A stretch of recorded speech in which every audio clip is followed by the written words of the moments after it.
Welcome back sa aking YouTube channel. Para sa mga first time lang po na manood, please click mo na yan, Jeremy's TV Manila. Anyway guys, wala nang bayad, libre lang. Tulong mo na lang din sa kapwa mo. Alright, thank you very much po. So topic natin yung for today's reflection. Happy Father's Day po sa lahat ng mga tatay dyan, daddy, ama, at kung ano-ano pa. So unang-una, binabati natin happy Father's Day ang ating amang nasa langit, si Yahweh El Shaddai, at ang ating Panginoong Yesus, Papa Jesus, at sa lahat ng ating mga tatay, lalo na yung mga pumanaw na nauna na sa atin. Binabati natin sila. At tayo guys, tayo mga nabubuhay pa, Happy Father's Day. Alam ko na mababait tayo mga fathers, lalo na kung tayo tulog. Di ba guys? So yan. So ngayong araw, ipagdiriwang natin yung araw ng mga tatay, di ba?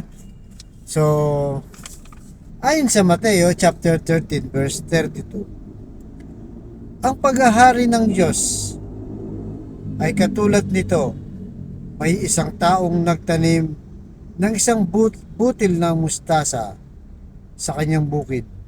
Pinakamaliit ito sa lahat ng binhi, ngunit kapag natanim ay lumago, ay nagiging pinaka malaki. So yun na nga guys. So ang paghahari ng Diyos ay katulad daw ng isang butil ng mustasa na kung saan ay lumaki, yumayabong, dumarami ang bunga. So katulad din natin yan. Ang ibig sabihin yan, tayong mga tao tinanim dito sa lupa para gumawa ng mabuti at mamunga. Ano ba yung sinasabing mamunga? Yung gumawa nga ng kabutihan. So lalo na sa mga Father's Day ngayon, siyempre tayo mga bilang sa fathers, ibig sabihin may mga anak na tayo, di ba? So kumbaga sila yung nagiging buto natin o seed, di ba? Sa kanila tayo ngayon magtatanim ng kabutihan. Kumbaga magiging modelo tayo. Gagawin natin yung part natin at bahala na ang Diyos, di ba? So habang lumalaki yung mga bata, tinuturuan natin sila ng mga magagandang asal, di ba? Yung kumilala sa Diyos, sambahin, purihin, yan ang kailangan natin gawin. Kaya kung minsan, di ba, lalo sa ating mga Pilipino, mayroon tayong kasabihang nasa tao ang gawa, nasa Diyos ang awa. So yung iba kasi nagre-reklamo, di ba? Bakit mahirap kami? Wala kaming trabaho, nagigikaos kami sa buhay. Kasi hindi nila ginagawa yung part nila bilang isang tao. Kasi ganito yan, di ba? Kung magsisipag tayo na magsisipag, magtrabaho ng mabuti, kung ano man ang trabaho mo ngayon, minimum ka man, maliit lang ang sweldo mo, pagsikapan mo, malay mo, balang araw, di ba? Balang araw ay mapopromote ka at tataas ang iyong sweldo. So, importante lang, gawin mo yung trabaho mo ng mabuti, ng maayos. Parang estudyante lang yan guys, di ba? Padasal ng dasal, minsan pinapabless pa yung mga notebook nila, yung reviewer, yung libro, para pumasa. Pero kung hindi naman magre-review at basta lang humingi ng dasal, natural, hindi sila papasa at babagsak sila. Kaya kailangan talaga gawin mo yung part mo. Yung part mo yun yung bilang estudyante, mag-review ka na mag-review. Hanggang sa maisaulo mo ng lahat. Tapos pagdating ng exam, yun, magdasal ka na.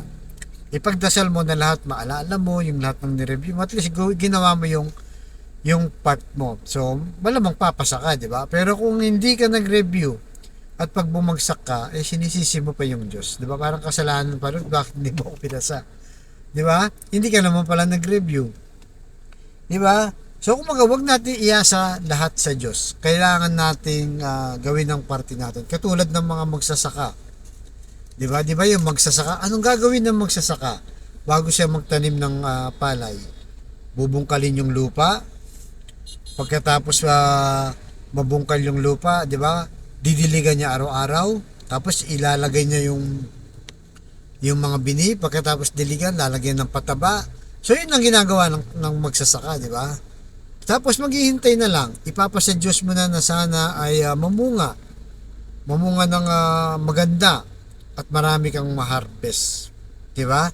So kumbaga yun na yung trabaho ng Diyos, di ba? Kung paano niya payabungin ng marami yung tinanim mong palay, 'di ba? Para siyempre kumita ka, pakinabangan mo para sa pamilya mo. So matuto tayo maghintay minsan kasi guys, ang mangyayari gusto natin pag tinanim natin ngayon, hindi nang harvest, di ba? Wala namang ganun, di ba? Kaya minsan yung iba dahil naiinip, reklamo, maliit lang ang sweldo, gumagawa ng hindi maganda. Anong ginagawa nila? Illegal.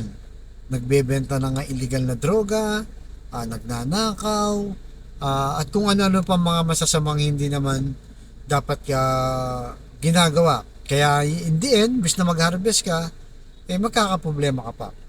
Yan ang nagiging problema ng lahat ng tao, lalo na kung mainipin ka. Kailangan talaga hintayin natin guys, hintayin natin yung tamang panahon dahil lahat ng oras, lahat ng may akda ay ang Diyos. Ihintayin natin, di ba? Kaya yun po ang ating isa puso, di ba? Kaya para maging matuto tayong magtiyaga sa ating buhay. Huwag masyadong madaliin. Pwede namang madaliin kung tama yung gagawin mo. Hindi illegal, di ba?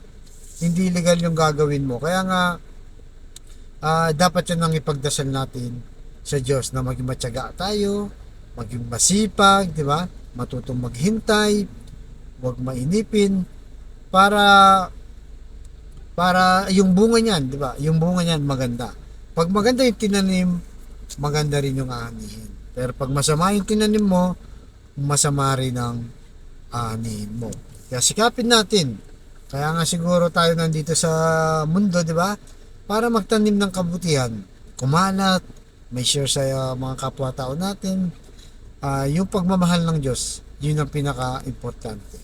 Kaya sa kapatid nating nanonood sa aking vlog na may matinding karamdaman, problema sa pamilya at problema rin sa financial, sabayan mo ko sa napakasimpleng dasal. Kung ikay maniwala at magtiwala, ay tsak yun ipagkakalob sa iyo ng ating Panginoon Yesus. So tayo manalangin.